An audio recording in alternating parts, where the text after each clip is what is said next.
Bonjour, je suis Jean-François Landrier, je suis chercheur INRA au laboratoire C2VN pour Centre de cardiovasculaire et nutrition à Marseille. Et donc on dépend du centre INRA PACA. Voilà, donc aujourd'hui je suis venu vous parler de la diversité humaine et la variabilité génétique, puisqu'on sait qu'en effet l'espèce humaine est finalement très homogène, puisqu'on a à peu près 99,9% de gènes en commun, toutes personnes confondues. Et finalement, il y a à peu près 0,1% de l'ADN qui peut varier d'une personne à une autre, d'un individu à un autre. Et finalement, ces 0,1% d'ADN qui vont être variants d'une personne à une autre, ça va expliquer un certain nombre de traits visibles, comme la couleur des yeux, la couleur des cheveux, la taille, la corpulence.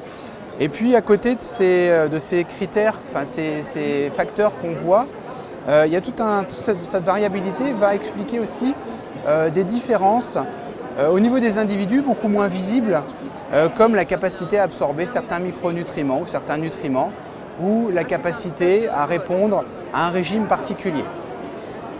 Alors, dans ce contexte, donc l'unité dans laquelle je travaille, on s'intéresse d'une part à la nutrigénétique et d'autre part à la nutrigénomique.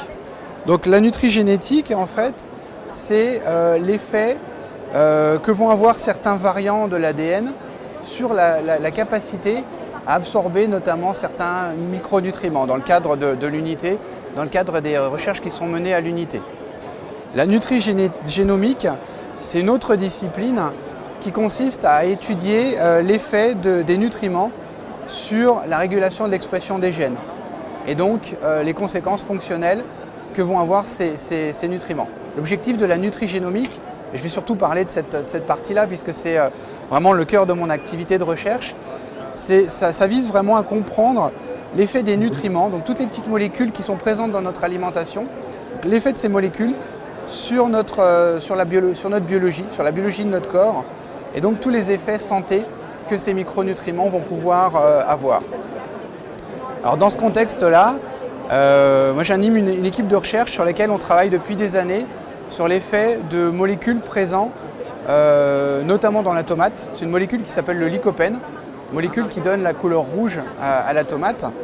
Et cette molécule, on a pu montrer qu'elle était active sur la biologie du tissu adipeux. Donc en fait, cette molécule est capable de modifier la biologie de nos petites cellules graisseuses.